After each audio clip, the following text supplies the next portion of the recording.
4 దశాబ్దాలుగా ఎదురు చూస్తున్న మహిళా రిజర్వేషన్ బిల్లుని పార్లమెంట్లో ప్రతిపక్షాలు అడ్డుకున్నాయని చెప్పి పెద్ద ఎత్తున ప్రచారం జరుగుతుంది. ఇది ఎంతవరకు వాస్తవం? దీని మీద మాట్లాడడానికి డీలిమిటేషన్కి సంబంధించి కూడా ప్రతిపక్షాలు అడ్డుకున్నాయి, ఇప్పుడే మేము 29లో పెడదాం అనుకున్నాం అనే ప్రచారాన్ని భారతీయ జనతా పార్టీ ఎన్డీఏ కూటమి పెద్ద ఎత్తున చేస్తున్నాయి. మనతో మాట్లాడడానికి రాజమండ్రి అర్బన్ జిల్లా కాంగ్రెస్ పార్టీ అధ్యక్షుడైన బాలేపల్లి మురళీధర్, సీనియర్ మోస్ట్ నాయకులు. మురళీ గారు నమస్తే అండి. నమస్తే సార్, ఇప్పుడు ఈ కాంగ్రెస్ పార్టీ మీద విపరీతంగా కాంగ్రెస్ విపక్షాల మీద భారతీయ జనతా పార్టీ ఈ 2 బిల్లుల్ని అడ్డుకోవడం ద్వారా ఒక ద్రోహానికి పాల్పడ్డారు అనే ప్రచారం ముమ్మరంగా చేస్తున్నారు. పార్లమెంట్లోనే నేరుగా ప్రధానమంత్రి చెప్పడం జరిగింది, ఒకవేళ మీరు బిల్లు అడ్డుకుంటే కనుక నాకే అడ్వాంటేజ్ అని. ఈ అడ్వాంటేజ్లు ఏంటి, డిసడ్వాంటేజ్లు ఏంటి, అసలు కాంగ్రెస్ పార్టీ ఎందుకు అడ్డుకుంది మహిళా రిజర్వేషన్ బిల్లుని, అసలు ఏంటి పరిణామం? నిజం చెప్పాలంటే ఈ మహిళా బిల్లు సెప్టెంబర్ 2023లోనే పార్లమెంట్లో ప్రవేశపెట్టబడి నారీ శక్తి వందన్ అనే పేరుతో ఆ రోజే 33% మహిళలకు రిజర్వేషన్ కల్పించాలి చట్టసభలు అంటూ ఆ రోజు చట్టం చేయటం జరిగింది. ఆ రోజు కాంగ్రెస్ పార్టీతో పాటు ఇండియా కూటమిలో ఉన్నటువంటి అందరూ కూడా ఈ మహిళా బిల్లుకి మద్దతు ఇవ్వటం జరిగింది. అంటే ఇక్కడ చెప్పొచ్చేది ఏంటంటే, మహిళా బిల్లు విషయంలో, మహిళా కోటా విషయంలో ప్రతిపక్షాలు ఇప్పుడు కూడా సానుకూలంగా మాత్రమే ఉన్నాయి, కానీ వ్యతిరేకంగా ఇప్పుడు లేవు. అయితే బీజేపీ నిన్నటి రోజు కుట్రపూరితంగా, అంటే వారు డీలిమిటేషన్ బిల్లుని ఆమోదింపజేసుకోవడం కొరకు మహిళా బిల్లుని ముందుగా పెట్టి దీని కొరకు 131వ రాజ్యాంగ సవరణ చేయాల్సిన అవసరం ఉందని, అంటే ఇక్కడ వారి కుట్రలో భాగం ఏంటంటే, ఒకవేళ మహిళా బిల్లుని ప్రతిపక్షాలు అడ్డుకుంటే, అంటే ఈ తీర్మానాన్ని అడ్డుకుంటే మహిళా బిల్లుని ప్రతిపక్షాలు అడ్డుకున్నాయి, వారికి మహిళలకు రిజర్వేషన్ ఇవ్వటం ఇష్టం లేదనే అభాండాన్ని ప్రతిపక్షాలపై వెయ్యాలని బీజేపీ యొక్క దుష్ట ఆలోచన. అయితే నిన్నటి రోజున పార్లమెంట్లో ఈ 131వ అధికరణ సవరణ బిల్లు పైన పార్లమెంట్లో బిల్లు పెట్టడం జరిగింది. అయితే ప్రతిపక్షాలలో ఉన్నటువంటి ఇండియా కూటమి సభ్యులందరూ కూడా దీనిపైన ఓటింగ్ కోరటం, ఆ ఓటింగ్లో బీజేపీ తీర్మానం వీగిపోవటం జరిగింది. అంటే 2/3 మెజార్టీని సాధించలేకపోయింది. 489 మంది సభ్యులు ఓటింగ్లో పాల్గొంటే 278 అనుకూలంగాను 211 వ్యతిరేకంగాను రావటం జరిగింది. తద్వారా 2/3 మెజార్టీ లేనందువల్ల బిల్లు వీగిపోవటం జరిగింది. అయితే బీజేపీ వారి ఆలోచన ఏంటంటే, ఈ బిల్లు రూపంలో డీలిమిటేషన్ని పెట్టి డీలిమిటేషన్ బిల్లును ఆమోదం చేసుకుని, తద్వారా దక్షిణాది రాష్ట్రాలకు అన్యాయం జరుగుతుంది, అలాగే ఉత్తరాది రాష్ట్రాలకు న్యాయం జరుగుతుంది. దీనికి ఏంటంటే, ఆయన ఆ బిల్లులో ఏం చెప్పారు, 2011 జనాభా లెక్కల ప్రకారంగా, సెన్సస్ ప్రకారంగా చేస్తామని ముందు వారు అన్నారు. ఆ రకంగా చూసుకుంటే మనం నార్త్ కంటే జనాభా ఇదిలో మనం వెనకబడి ఉన్నాం. ఎందుకొరకు, దక్షిణాది రాష్ట్రాలన్నీ కూడా కుటుంబ నియంత్రణ పాటించిన రాష్ట్రాలు, నార్త్లో అది చాలా తక్కువ. ఆ రకంగా చూసుకుంటే మనం రాజకీయంగా అనేక పార్లమెంట్ సీట్లను కోల్పోవటం జరుగుతుంది. తద్వారా నార్త్ వాళ్ళు ఎక్కువ సీట్లను పొందటం, మనం తక్కువ సీట్లు పొందటం, తద్వారా మనకి రాజకీయంగా అపకారం జరిగే అవకాశం ఉంది. అంటే 50% పెంచుతాం ఉన్న సీట్లకి అని చెప్పి చెప్పడం జరిగింది అన్నారు.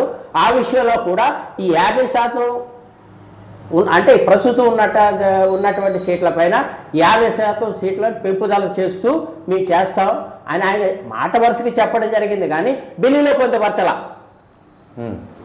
అంటే ఏం జరుగుతుందని ఎవరు తెలియదు, రేపు ఏం జరుగుతుందో తెలియదు. దానికి ఉదాహరణ, మన రాష్ట్రంలో రాష్ట్ర విభజన జరిగినప్పుడు, మనకి మా ప్రభుత్వం ఉన్నప్పుడు అక్కడ ఈ రాష్ట్రానికి రాష్ట్ర విభజన వల్ల అపకారం జరుగుతుంది కాబట్టి ఈ ప్రత్యేక హోదా ఇవ్వాలని, అలాగే విభజన హామీలని అనేక వాటిని ఆ రోజు పొందుపరచడం జరిగింది. అదే పార్లమెంట్లో వీళ్ళు ఉన్నారు ఆ రోజు. రాజ్యసభలో మన్మోహన్ సింగ్ గారు ప్రకటించారు, అయితే బిల్లు పొందుపరచలేదు. బీజేపీ ఇప్పుడు క్వశ్చన్ చేస్తుంది. బీజేపీ అదే చెప్తున్నాను మీకు, బీజేపీ ఆ రోజు కూడా అదే పార్లమెంట్లో ఉన్నారు, రాజ్యసభలో ఉన్నారు. ఆనాడు ఈ తెలంగాణ ఇచ్చింది మీ పెద్దమ్మే కాదు చిన్నమ్మ, నేను కూడా ఉన్నాను, నన్ను గుర్తుపెట్టుకోనని ఒక బీజేపీ నాయకురాలు చెప్పడం జరిగింది. ఏమండి, అలాగే వెంకయ్యనాయుడు గారు అన్నారు కదా. ఏమండి, అదే ఇప్పుడు మన ప్రధాని గారు కూడా సాక్షాత్తు వెంకన్న బాబు సమక్షంలోనే మనకు హామీ ఇవ్వటం జరిగింది. ఇన్ని హామీలు ఇచ్చి ఆ రోజు పార్లమెంట్లో వీళ్ళు ఉండి వీళ్ళంతా విని దాని మీద చర్చలో కూడా పాల్గొని తర్వాత ఇది బిల్లులో లేదు అనే ఒక్క మీమాంసతోటి వంకతోటి మనకి ఈ రోజు కూడా అన్యాయం చేస్తున్నారు. మరి ఇటువంటి బీజేపీ ప్రభుత్వాన్ని బిల్లులో పెట్టకుండా 50% అనేది ఏ విధంగా నమ్మగలం? అంటే రేపు మోడీ రావచ్చు, రాకపోతే బిల్లు లేదని తర్వాత వచ్చిన పార్టీ జరుగుతుంది కదా. ఇప్పుడు మనమే ఉదాహరణ. ఈ రకంగా బీజేపీని నమ్మవలసిన పని ఎప్పటికీ లేదు. వారు చెప్పేది ఒకటి, చేసేది ఒకటి, ఇందులో వేరే ఆలోచనే లేదు. కాబట్టి ఇప్పుడు కొప్పలు ములిపోయేది ఏమనండి, ఓకే డీలిమిటేషన్ మా పార్టీ ఏమీ వ్యతిరేకత కాదు, కానీ అది చట్ట పద్ధతి ప్రకారంగా జరగాలి. మీరు ఒక కమిటీని వేయండి, వారు కూలంకషంగా చర్చిస్తారు, ఏ రకంగా ఇది చేస్తే బాగుంటుంది అనేది ఉంటుంది. అంటే ఇప్పుడు ఇది రాజకీయంగా వాడుకోవడానికి అస్త్రంగా పెట్టుకున్నారు తప్ప అంతే కదండి, చిత్తశుద్ధి లేదంటారా? ఇప్పుడు ఒక విషయం చెప్తున్నాను, ఈ డీలిమిటేషన్ ఈ రకంగా జరిగితే దక్షిణాది రాష్ట్రాలు తీవ్రంగా రాజకీయంగా కానీ ఆర్థికంగా కానీ కూడా చాలా నష్టపోతూ ఉంటాయి. నార్త్ బాగుంటుంది. ఇప్పటికే మనం చెల్లించే రూపాయలు మనం పొందుతున్నదంతా ఇతర రాష్ట్రాలు పొందుతున్నదంతా చూసుకుంటే చాలా వేరియేషన్ ఉంది. మనం చాలా నష్టపోతున్నాం. మనం కట్టే పన్నులు, కేంద్ర ప్రభుత్వానికి మనం కట్టే పన్నులు ఎక్కువ వాటా ఇతర రాష్ట్రాలకు వెళ్తుంది. ఎలా వెళ్తుందంటే జనాభా ప్రాతిపదిక మీద వెళ్తుంది. మనం లాస్ అయిపోతూ ఉన్నాం. ఇక ఈ రకంగా జరిగితే మనం ఇంకా కూడా లాస్ అయిపోయే ప్రమాదం ఉంది. రాజకీయంగా దెబ్బతింటాం, ఫైనాన్షియల్గా కూడా దెబ్బతింటం జరుగుతుంది. మురళి గారు, ఇప్పుడు బిల్లులో ఎక్కడ కూడా రిజర్వేషన్, మహిళా రిజర్వేషన్ అనే బిల్లు కూడా పేరు పెట్టలేదు. డీలిమిటేషన్ అనే మాట కూడా బిల్లు ఫ్రేమింగ్లో లేదు. కానీ ఒక హడావిడిగా చాలా ఇప్పుడు ఈ 5 రాష్ట్రాల ఎన్నికలు జరుగుతున్న తరుణంలో ఈ బిల్లు ప్రవేశపెట్టి పార్లమెంట్లో ప్రత్యేక చర్చ పెట్టి రోజుకు 9 కోట్ల రూపాయలు పార్లమెంట్లో ఒక రోజు ఖర్చు అవుతుంది. ఇంత డబ్బులు వేస్ట్ చేసి రాజకీయంగా దీన్ని అస్త్రంగా మలుచుకుని ప్రతిపక్షాలను ఇబ్బంది పెట్టాలనే ఆలోచన భారతీయ జనతా పార్టీ చేసిందని ఎందుకు అనుకుంటారు? చిత్తశుద్ధి లేకపోతే భారతీయ జనతా పార్టీ యొక్క పెద్దల ఆలోచన ఏంటంటే ఈ డీలిమిటేషన్ ద్వారా 850 సీట్లను పెంచుతూ దక్షిణాదిని ద్రోహం చేస్తూ ఉత్తరాదిని వారి చేతిలో పెట్టుకుని రాబో రోజుల్లో వారి యొక్క పాలనను, అధికారాన్ని సుస్థిరం చేసుకోవాలనే ఒక దుష్ట ఆలోచన మాత్రమే. ఇది చాలా స్పష్టంగా కనిపిస్తూ ఉంది. అందులో ముఖ్యంగా చెప్పేది ఏంటంటే ఇవాళ ఆ రోజు 2023లోనే అయిన బిల్లుని 33% మహిళలకు కేటాయింపు చేస్తామని చెప్పి ఇప్పటికీ 3 సంవత్సరాలు దాటింది కదండి. 24లోనే చేసి కదండి. అలా కాదండి, ఈ 3 సంవత్సరాల్లోని జరిగినటువంటి అనేక ఎన్నికల్లో ఉన్నాయి. మిగతా పార్టీల విషయం వదిలేసేయండి. సాక్షాత్తు బీజేపీ ప్రభుత్వమే ఏ శాతం మహిళలకు కేటాయింపు చేసింది, ఎన్ని సీట్లు కేటాయించిందో చెప్పమనండి. మరి ఇది ద్వంద్వ ప్రభుత్వం కాదా? మహిళల కోసం నిజంగా ఎవరైనా కృషి చేస్తున్నారంటే ఇండియా కూటమిలో ఉన్న పార్టీలు మాత్రమే. ఇది ఘంటాబద్ధంగా చెప్పొచ్చు మనం. ఇప్పుడు రాష్ట్రంలో చూసుకుంటే చిత్రమైన పరిస్థితి కనిపిస్తుంది. కాంగ్రెస్ తప్ప ఎన్డీఏ కూటమిలో ఉన్న జనసేన కానీ, టీడీపీ కానీ, ప్రతిపక్షంగా ఉన్న జగన్మోహన్ రెడ్డి గారి పార్టీ వైసీపీ కానీ 3 కూడా బిల్లుకు మద్దతు తెలిపాయి. దీన్ని ఎలా చూడాలి? దీన్ని ఈ రాష్ట్రంలో బీజేపీ అంటే బాబు, జగన్, పవన్.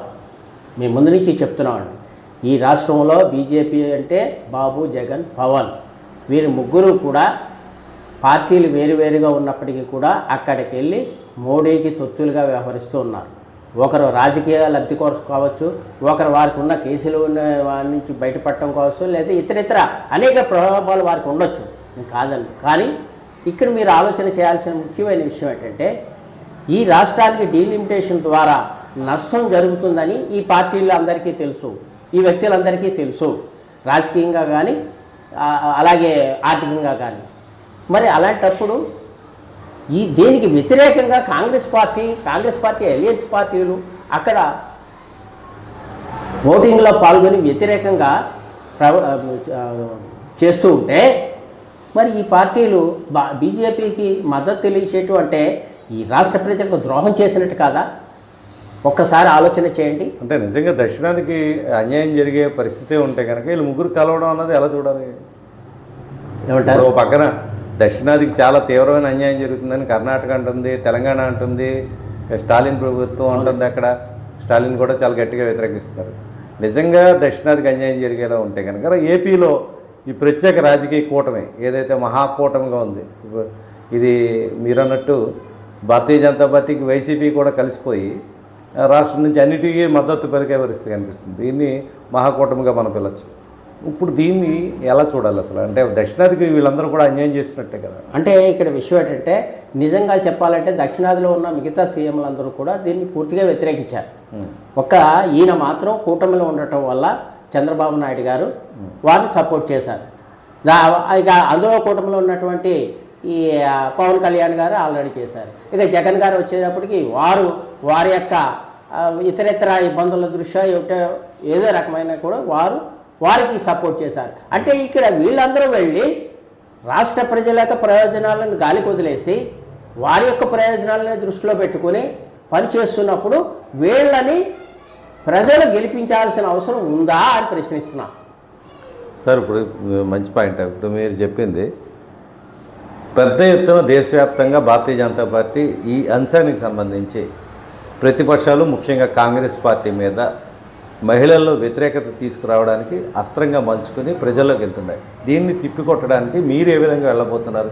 23లోనే ఆమోదం పొందిన మహిళా రిజర్వేషన్ బిల్లు అమలు చేయాలనుకుంటే కనుక 24లోనే అమలు చేయొచ్చు.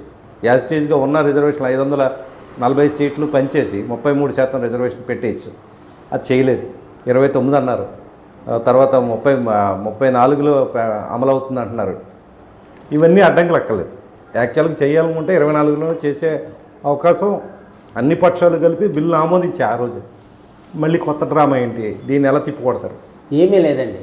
ఇది సరదాగా చెప్పుకోవాలంటే దొంగ అన్నట్టుగా ఈ బీజేపీ ప్రభుత్వం ఆలోచన ఎలా ఉందంటే తాను చేసినటువంటి తప్పులను ఇతర పార్టీల మీదకి రుద్ది వారిని ఏదో రకంగా ఆ పార్టీలను బ్యాట్ చేసి ప్రజల్లో సానుభూతి సంపాదించాలనే ఒక ఆలోచనతో ముందుకెళ్తూ ఉంది. అయితే ప్రజలు పూర్వంలాగా ఒకే ఆలోచన మీద కానీ లేదంటే ఒక పందాలో కానీ వ్యవహరించట్లేదు. సోషల్ మీడియా పెరిగింది, జర్నలిజము మీడియా విపరీతంగా పెరిగింది, యూట్యూబ్ ఛానల్స్ వచ్చినాయి, సోషల్ మీడియా పెరిగింది. ప్రతి నిమిషానికి కూడా పార్లమెంట్లో ఏం జరుగుతుందో లేదా లోకల్గా ఏం జరుగుతుందో ప్రజలు సెల్ ఫోన్లో చూస్తూ ఉన్నారు. వాళ్ళు అవేర్నెస్ పెరిగిందనమాట. ఈ రకంగా ప్రతి ఒక్కరు కూడా అసలు ఈ బిల్లు ఎప్పుడు ఆమోదం పొందింది, ఏ పేరుతో ఆమోదం పొందింది, పార్లమెంట్లో పొందిన తర్వాత ప్రస్తుతం ఉన్న గవర్నమెంటే కదండి, అప్పుడు వేరే గవర్నమెంట్ ఏం లేదు కదా, బీజేపీ ప్రభుత్వమే కదా ఉంది. మరి దీన్ని ఎందుకు ఇంప్లిమెంట్ చేయలేదు, మరలా ఈ కొత్త డ్రామాలు ఎందుకు వచ్చినాయి అని ప్రజలు కూడా ఆలోచన చేస్తున్నారు. అయితే మేము కూడా మా పార్టీ తరఫున బీజేపీ ఆడుతున్నటువంటి ఈ దొంగ నాటకాలను ప్రజలకు తెలిసేటట్టుగా మేము మీడియా ద్వారా కానీ దీనిపైన ఉద్యమం ద్వారాగా కానీ మేము ప్రజల్లోకి ఈ విషయాన్ని తీసుకెళ్తూ ఉన్నాం. మా రాహుల్ గాంధీ గారు ఇవాళ చెప్తున్నాను, ఈ దక్షిణాది రాష్ట్రాలకు అన్యాయం జరుగుతుంది అని నడుం బిగించి పార్లమెంట్లుగా గట్టిగా వాదన చేసి ఈ తీర్మానం వీగిపోయేటట్టుగా ఆయన వంతు కృషి చేసినటువంటి గొప్ప వ్యక్తి రాహుల్ గాంధీ గారు. ఈ సందర్భంగా ఆయనకి నేను మా ఆంధ్రప్రదేశ్ తరఫున ధన్యవాదాలు తెలియజేసుకుంటున్నాను. ఇక ఫైనల్గా చెప్పొచ్చేది ఏంటంటే ఈ దేశంలో బీజేపీ ప్రభుత్వం తన అధికారాన్ని సుస్థిరం చేసుకోవటానికి ఎన్ని కుయుక్తులు కుట్రలు చేయాలంటే అన్నీ చేస్తుంది. అందులో వేరే ఆలోచనకే తావులేదు. కాబట్టి ప్రజలు, ఈ దేశ ప్రజలు, ముఖ్యంగా ఈ రాష్ట్ర ప్రజలు, ఎందుకొరకంటే ఈ రాష్ట్రంలో ప్రతిపక్షం లేదండి. ఇవాళ దౌర్భాగ్యం ఏంటంటే ప్రతిపక్షం లేని రాష్ట్రం అయిపోయింది. ఇవాళ అడిగేవారు ఎవరున్నారు?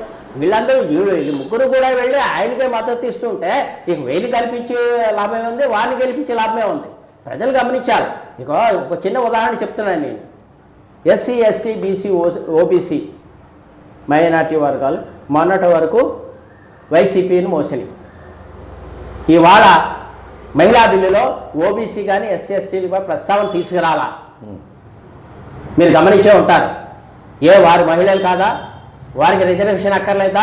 వారు రాజకీయంగా ఎదగక్కర్లేదా? అవసరం ఉంది కదా. రాష్ట్రాల వరకు ఎన్ని సీట్లు అన్నది కూడా క్లారిటీ లేదు కదా. మరి ఇటువంటి ఇష్యూ అప్పుడు నీకు ఎవరైతే కొమ్ము కాసారో, ఏ వర్గాలైతే కొమ్ము కాసినాయో వారికి అన్యాయం జరుగుతున్నప్పుడు నువ్వు గళమెత్తి అడగాల్సిన నెసిటీ నీ మీద ఉంది. కానీ నువ్వు వెళ్ళి ఆ బిల్లుకి మద్దతుగా వ్యవహరించావంటే నిన్ను ఏ వర్గాలైతే కాసినావో ఆ వర్గాలకు అన్యాయం చేస్తున్నట్ట కాదా అని నేను ఈ సందర్భంగా ప్రశ్నిస్తున్నా. మరి అలాంటప్పుడు ఆయా వర్గాలు తెలుసుకోవాలి.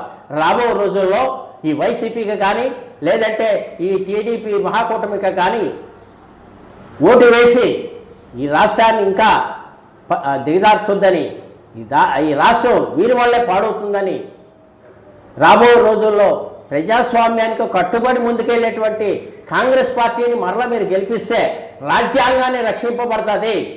అలాగే రాహుల్ గాంధీ ఈ దేశాన్ని సుస్థిరతగా పరిపాలన చేయగల సత్తా రాహుల్ గాంధీకి ఉందని ఈ సందర్భంగా తెలియజేసుకుంటూ మీరు గమనించాలి, పార్లమెంట్లో ఏ విషయమైనా సరే ఇవాళ నిలబడి ఎదురుస్తున్నది రాహుల్ గాంధీ.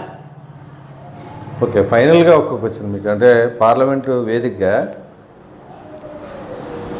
ఒక ప్రచారం జరుగుతుంది. ఎప్పటి నుంచో మోడీ కానీ అమిత్ షా కానీ ప్రతిసారి ఏపీ తెలంగాణ విభజనకు సంబంధించి మాట్లాడుతూ ఉంటారు. ఈసారి తేజస్వి సూర్య కర్ణాటకకి సంబంధించిన భారతీయ జనతా పార్టీ ఎంపీ ఆయన మాట్లాడుతూ పాకిస్తాన్ ఇండియా కూడా ఎంతో దారుణంగా విభజించలేదు, కాంగ్రెస్ పార్టీ చాలా ద్రోహం చేసింది ఆంధ్రప్రదేశ్ తెలంగాణలకు అని చెప్పి ఏపీ విభజన గురించి మాట్లాడారు. దీన్ని ఎలా చూడాలి? ఆంధ్రప్రదేశ్ విభజన అనేది అనేక సంవత్సరాల పోరాటం, సుదీర్ఘ పోరాటం, మీ అందరికీ తెలిసిన విషయమే. అది వెంటనే ఏదో అప్పటికప్పుడు తీసుకున్నటువంటి భావోద్రేక నిర్ణయం కాదు. ఎందుకొరకంటే అనేక సంవత్సరాలుగా ఆ ఇష్యూ నలిగింది. అనేక పార్టీలు విభజనకి అనుకూలంగా వారి యొక్క మద్దతునిస్తూ లెటర్స్ ఇచ్చారు. ఒక సిపిఎం ఒకటి తప్ప మిగతా వాళ్ళందరూ కూడా ఇచ్చారు. మరి అందులో ఈ పార్టీలు లేవా? ఆ రోజు వీళ్ళే కూడా లెటర్స్ ఇచ్చారు కదా, విభజన చేయాలి, మీరు కాంగ్రెస్ పార్టీ ఈ విషయంలో పట్టించుకోవట్లేదు, అనేక మంది అమాయకులు బలైపోతున్నారు. మరి దాని అంతటికీ కూడా మూలకారణం కాంగ్రెస్ అయినా ఆ రోజు మా వైపు ఏలెత్తి చూపించింది ఈ పార్టీలే కదా. మరి ఇంత దారుణంగా పాకిస్తాన్ ఇండియా కూడా విభజించని రీతిలో విభజించారని చెప్తున్న భారతీయ జనతా పార్టీ ఆ రోజు మద్దతు ఇవ్వకపోతే, ఈరోజు ఈ బిల్లులకి ప్రతిపక్షాలు ఏ విధంగా మద్దతు ఇవ్వకపోతే బిల్లు ఆగిపోయిందో ఆ విధంగా ఆగే అవకాశం ఉండేది కదా. ఎందుకు Bharatiya Janata party double crime ఆడుతుంది ఈ విషయంలో? ఆ రోజు చెప్తున్నాను కదండి, ఆ రోజు మీకు మరలా ఇంకో ఇందాక చెప్పిందే రిపీట్ చేస్తున్నాను. మీకు తెలంగాణ ఇచ్చింది పెద్దమ్మాయి కాదు, చిన్నమ్మ కూడా ఉందని చెప్పుకున్నది ఆవిడ అయ్యింది. తర్వాత వెంకయ్యనాయుడు గారు సపోర్ట్ చేశారు. ఆ రోజు 10 సంవత్సరాలు కాదు 15 సంవత్సరాలు కావాలి వీరికి ప్రత్యేక హోదా అని చెప్పారు. మోడీ కూడా వెంకన్నబాబు సాక్షిగా ఆయన కూడా హామీ ఇచ్చి వ్యవహారం జరిగింది. కానీ అప్పటి నుంచి పబ్లిక్గా ఆంధ్ర ప్రజల్ని పబ్లిక్గా మోసం చేస్తుంది బీజేపీ. వీరందరికీ తెలిసిన విషయమే కదా. విభజన హామీలు ఏంటో, ప్రత్యేక హోదా ఇవ్వాల్సిన అవసరం ఏదో ఉందో ఇదంతా తెలిసిందే కదా. కానీ వారు బిల్లులో పొందుపరచలేదని అబద్ధం ఆడుతున్నారు. అందుకొరకే వాళ్ళ మా నాయకులు కూడా బిల్లులో పొందుపరచమని డిమాండ్ చేస్తున్నారు. ఇప్పుడు డీలిమిటేషన్ని దానిపైన చర్చ చేయండి, అవసరమైతే ఒక కమిటీని వేయండి. ఇవి దేవి కొప్పలు మూలిపోయి రేపు వెళ్ళుంటే చక్కబెట్టాల్సిన విషయం కాదు కదా. టైం తీసుకుంటారండి. ఇంత అవసరమా లేదా? ఏ ప్రాతిపదికన ముందు మనం సీట్లు దీన్ని పెంచితే బాగుంటుంది? ఇవాళకే ఎమ్మెల్యేలు, ఎంపీల యొక్క, ఎమ్మెల్సీల యొక్క జీతభత్యాలను రాష్ట్ర ప్రభుత్వాలు కానీ కేంద్ర ప్రభుత్వం భరించలేని పరిస్థితిలో ఉంది. వేల కోట్ల రూపాయలు చెల్లిస్తూ ఉన్నారు. దీనికి రెట్టింపు అయితే రేపు ప్రొద్దుట అది కూడా ఆలోచన చేయాలి కదండి. దానికి ఎలా నిర్ణయం తీసుకోవాలో ఆలోచన చేయాలి కదా. దానికి సంబంధించినటువంటి కొంతమంది నిపుణులతో వ్యవహరించి మాట్లాడి ఆ యొక్క అభిప్రాయాలన్నీ తీసుకుని ముందుకెళ్లాల్సిన అవసరం ఎంతైనా ఉంది. ఇటువంటి ఈ చూడటానికి చిన్న విషయాలుగా ఉంటాయి, కానీ ఇవి ప్రభుత్వాలపైన భారపడే విషయాలు. సో ఇవన్నీ ప్రజల్లో మీరు తీసుకెళ్తారా? తప్పనిసరిగా మేము ప్రతి విషయాన్ని ప్రజల దగ్గర ముందే పరిచి న్యాయం మీరే చెప్పండి అని వారిని అడుగుతాము. నేను ఫైనల్గా ఒకటే చెప్తున్నాను ఏమేనండి, ఇవాళ రాష్ట్రానికి డీలిమిటేషన్ ద్వారా అన్యాయం జరుగుతుందని తెలుసు కూడా భారతీయ జనతా పార్టీకి మద్దతు ఇచ్చినటువంటి ఈ బాబు గారు కానీ, జగన్ గారు కానీ, లేదంటే పవన్ గారు కానీ, వీరి యొక్క పార్టీల విషయంలో రాబో రోజుల్లో ఆంధ్రదేశ ప్రజలు అప్రమత్తతగా ఉండి వారిని తరిమి కొట్టాల్సిన అవసరం ఎంతైనా ఉందని, రాబో రోజుల్లో కాంగ్రెస్ పార్టీని ఆదరించమని ప్రజలందరికీ, ఆంధ్ర రాష్ట్ర ప్రజలందరికీ విన్నవించుకుంటూ సెలవు తీసుకుంటున్నాను. Thank you. ఇది బాలేపల్లి మురళీధర్ గారు, రాజమండ్రి అర్బన్ జిల్లా కాంగ్రెస్ అధ్యక్షులు. ఆయన చెప్తుంది సూటిగా 3 పార్టీలు కలిసిపోయి రాష్ట్రానికి ద్రోహం తలపెట్టాయి, వీటిని తరిమి కొట్టాలి.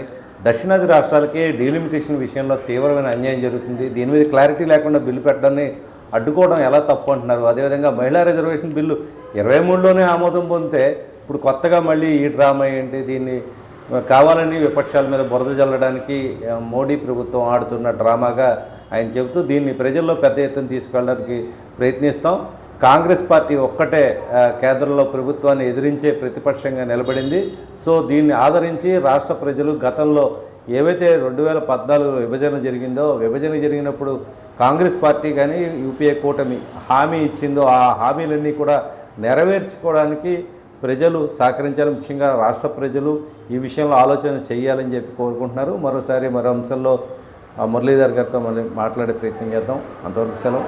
నమస్తే. Thank you very much sir Murali గారు. ఇది ఈస్ట్ న్యూస్ కోసం రామనారాయణ.